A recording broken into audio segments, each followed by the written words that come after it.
두 번째 뉴스는요. 지지율 1위를 달리고 있는 문재인 후보에 관련된 뉴스입니다. 지난 TV 토론에서 이른바 고압적인 자세 논란이 일었는데요. 문 후보 측에서 그런 비판에 대해서 진화하는 발언을 내놨습니다. 그런데 그 이야기 전해드리기 전에 SNS에서 이 토론을 패러디한 패러디물이 화제가 되고 있다고 해서 저희가 몇 가지 모아봤습니다. SNS에서 유행하고 있다는 TV 토론 게임입니다. 이 어떤 게임인지 TV 토론이 뭐 게임이 될 수 있을까요? 살펴보시죠. 오늘 조간신문에 나오고 있는 부분인데요. SNS에서 유행하는 TV 토론 게임 규칙, 술자리 규칙인 모양입니다. TV 토론을 보다가 문재인 후보가 허허 웃을 때 너는 원샷을 해라. 나는 홍 후보가 좌파라고 말할 때 원샷을 한다. 그리고 옆에 있는 너는 안철수 후보가 아닙니다. 라고 말할 때 원샷을 한다. 라는 규칙을 세워놓고 2시간 동안 TV 토론을 봤는데 3명 모두 10잔 이상 술을 마셔서 거하게 취하더라. 뭐 이런 얘기가 지금 나오고 있는데 윤태호 실장님, 문 후보의 허허, 홍 후보의 좌파, 안 후보의 아닙니다. 이거 뭐 여러 번 나왔던 단어죠? 그렇죠. 그러니까 문 후보가 세 번째 토론까지 이제 선방을 한다라는 평가가 많지 않습니까? 네 번째부터 약간 이게 좀 흐트러진 것 같은데 그 선방이라는 게 상대 예봉을 잘 받아 넘겼다는 거잖아요. 컨텐츠로 한 반박보다는 뭐 허허 웃는다든지 딴 데로 돌린다든지 그런 것이고 뭐 홍 후보는 제가 생각할 때 저 두 번째 분이 술이 제일 많이 먹은 게 아닌가 싶은데 초지일과 밀고 가는 거죠. 세 번째 이제 안 후보의 아닙니다는 세 번째 TV 토론에서 이제 제일 극명하게 드러났던 아닙니다. 많이 나왔어요. 자기에 대한 이 네거티브에 대해서 너무 신경질적인 반응을 보이는 듯한 느낌을 준 거, 그거를 이제 딱 상징한 것으로 보입니다. 그 표를 한번 다시 볼까요? 김병민 의원님. 요 SNS에서 이 돌고 있다는 이 룰에 따르면 이제 금요일에도 TV 토론이 예견돼 있을 텐데 허허라고 웃을 때 먹는 사람하고 홍보에 좌파라고 먹을 때 먹는 사람하고 아닙니다. 누가 더 다음 TV 토론에는 어떤 사람이 더 많이 취할까? 문재인 후보의 저기에 방금 답했지 않습니까? 라는 뭐 표현 몇 가지를 더 추가한다면 문재인 후보에 걸리는 그 사람이 술을 좀 많이 먹지 않을까라는 생각도 들고요. 아니면 안철수 후보의 아닙니다 또 나오지 않을까요? 분명히 많이 나오겠죠. 안철수 후보 같은 경우도 굉장히 어찌 보면 본인에게 들어오는 공세 질문 중에 약간 당황하면서 아닙니다라는 좀 어색한 말투 때문에 이번 토론에서 참 못했다는 평가를 많이 받는데요.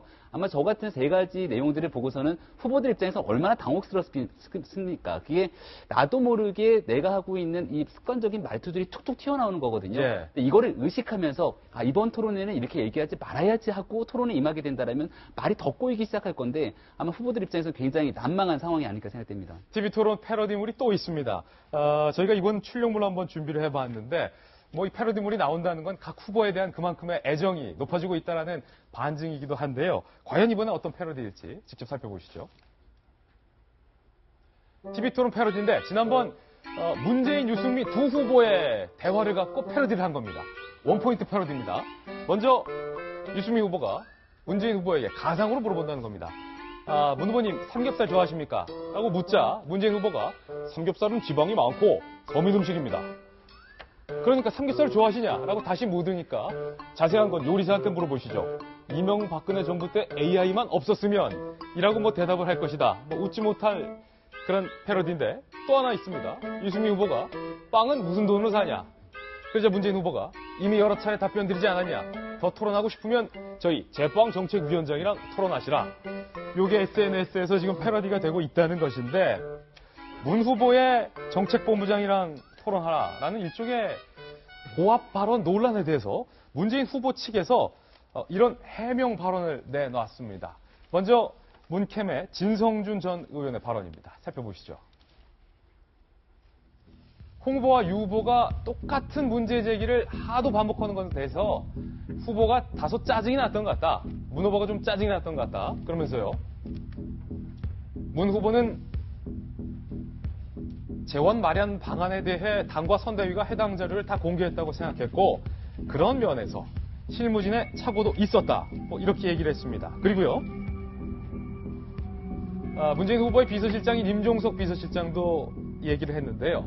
28일 TV 토론의 주제는 뭐 이제 경제 분야이기 때문에 논란이 된 내용들이 다시 제기될 것인 만큼 이번에는 좀 짜증 안 내고 안정감 있게 설명할 수 있도록 준비를 하겠다. 뭐 이런 얘기가 나왔는데 김광석 전 부장님, 예, 예. 문재인 후보 측에서 어쨌든 좀 고압적이고 우리 본부장이랑 좀 토론해라 이런 내용에 대해서는 좀 실수였다. 짜증을 좀 앞으로 안 내겠다. 이런 발언이 나온 건 긍정적인 것 아닙니까? 긍정적이고 예. 그 어느 정도 잘못을 인정하는 모습은 바람직한 거죠. 그러니까 그저께 TV 토론에서 하루 사이에 아까 했지만 지지율이 5%포인트 가량 떨어진 거로 실제로 나오고 있고 그 말은 여론이 좋지 않았다는 거거든요.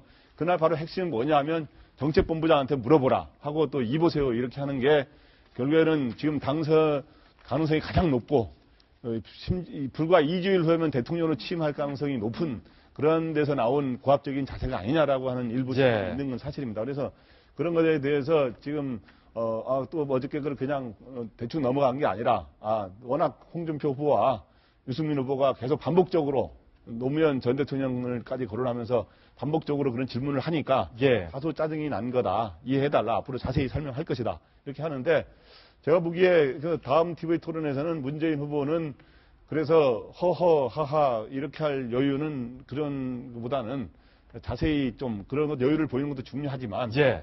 자세히 뭐가 질문이 있을 때 설명하려고 하는 자세를 보일 것 같고 또 그래야만이 지금 현재 문재인 후보의 소위 그 약간 일강 구도 이거를 계속 굳힐 수 있지 않은가 이렇게 생각이 드는데 예. 아까 저는 이 생각을 하게 됩니다. 아까 그 패러디한 걸 나오면서 보면서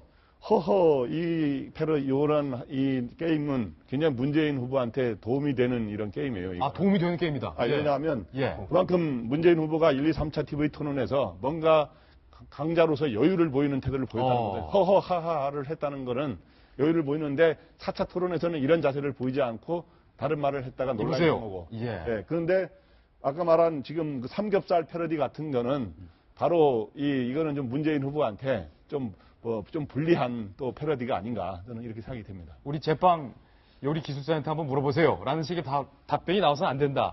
이 TV 토론과 관련해서 오늘 한 가지 흥미로운 칼럼이 보도되고 있어서 여기서 한 대목 소개를 해드릴까 합니다. 동아일보의 오늘 칼럼인데요. 함께 보시죠. 칼럼 제목은 TV 토론이 대선의 승자다. 정성희 위원께서 오늘 칼럼을 쓰셨군요. TV 토론이 대선 승자다. 칼럼 내용을 보면요. TV 토론은 말하기 경영장이 아니다. 말을 잘하면 좋긴 하겠지만 말을 잘한다고 유리하지 않다. 이런 내용이 이어지고 있습니다.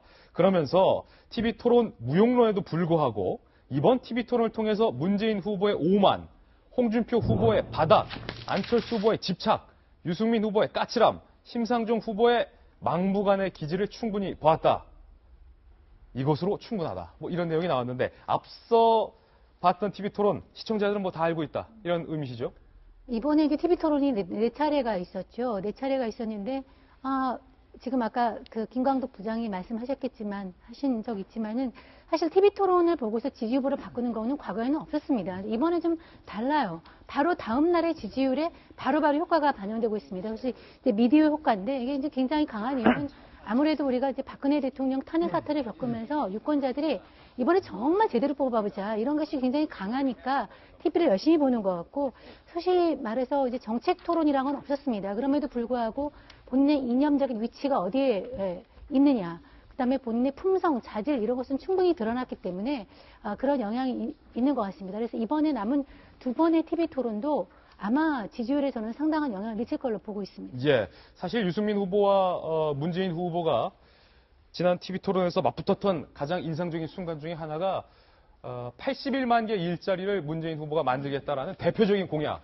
많은 유권자들과 지지자들로부터 호응을 받고 있는 공약이기도 한데요. 이 부분에 대해서 유승민 후보가 81만 개 일자리를 과연 21조 원으로 만드는 것이 산수적으로 가능하냐라는 문제 제기에 대해서 문 후보가 우리 정책 담당 본부장이랑 토론하시라라는 답변이 나왔던 건데요. 오늘 경향신문과 한국일보 그리고 동아일보 등에서 이 문 후보의 주요 공약의 재원 마련 방안에 대해서 묻는 기사가 보도되고 있습니다.